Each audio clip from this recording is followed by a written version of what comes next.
નમસ્કાર દોસ્તો, science way YouTube ચેનલમાં આપ સર્વે વિદ્યાર્થી મિત્રોનું હાર્દિક સ્વાગત છે. ગ્રેસિંગ માર્ક કોને મળે, ગ્રેસિંગ માર્ક કેટલા મળે અને વર્ષ 2024માં કેટલા માર્કનું ગ્રેસિંગ મળશે, આ ત્રણ પ્રશ્નોના જવાબ જોઈતા હોય તો આ વિડીયોને અંત સુધી જોજો અને ગુજરાત બોર્ડને લગતી તમામ અપડેટ જાણવા માટે અત્યારે જ ફટાફટ આ ચેનલને સબસ્ક્રાઇબ કરી દો. તો આવો શરૂ કરીએ. આજના ટોપિક એમાં ત્રણ પ્રશ્નો: ગ્રેસિંગ માર્ક કોને મળે છે, કેટલા માર્ક્સનું ગ્રેસિંગ મળે છે અને આ વર્ષે એટલે કે 2024માં કેટલા માર્ક્સનું ગ્રેસિંગ મળશે, આ ત્રણ પ્રશ્નોના જવાબ જાણીશું. પહેલો પ્રશ્ન, ગ્રેસિંગ માર્ક કોને મળે? તો વિદ્યાર્થી મિત્રો, જે ચાલુ વર્ષે એક્ઝામ આપનાર વિદ્યાર્થી છે તેઓ, અથવા જેઓ રિપીટર તરીકે પરીક્ષા આપે છે એમને ગ્રેસિંગ માર્ક મળે છે. ટૂંકમાં એમ કહી શકાય કે રેગ્યુલર અને રિપીટર એમ બંને પ્રકારના વિદ્યાર્થીઓને ગ્રેસિંગ માર્ક મળતું હોય છે. બીજો પ્રશ્ન છે કે કેટલા માર્ક્સનું ગ્રેસિંગ મળે?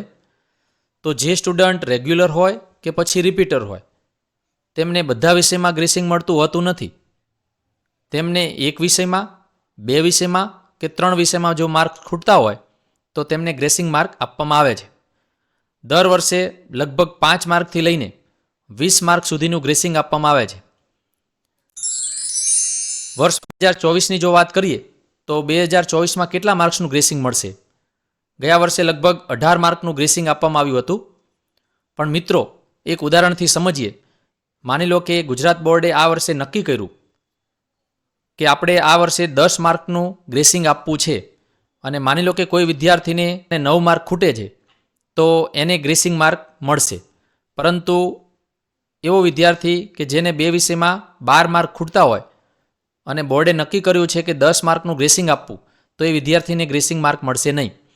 ટૂંકમાં બોર્ડના દર વર્ષે અલગ અલગ ક્રાઇટેરિયા પ્રમાણે અલગ અલગ ગ્રેસિંગ માર્ક આપવામાં આવતા હોય છે. ગયા વર્ષે લગભગ 18 માર્કનું ગ્રેસિંગ આપવામાં આવ્યું હતું અને 2024ની વાત કરીએ તો 15થી લઈને 18 માર્ક સુધીનું ગ્રેસિંગ મળવાની પૂરેપૂરી શક્યતા છે. પરંતુ હજુ સુધી કોઈ ઓફિશિયલ લેટર કે એના વિશેની કોઈ માહિતી મળી નથી. પરંતુ જેવી કોઈ માહિતી મળશે તરત જ હું વિડીયોમાં એ માહિતીને અપડેટ કરી દઈશ.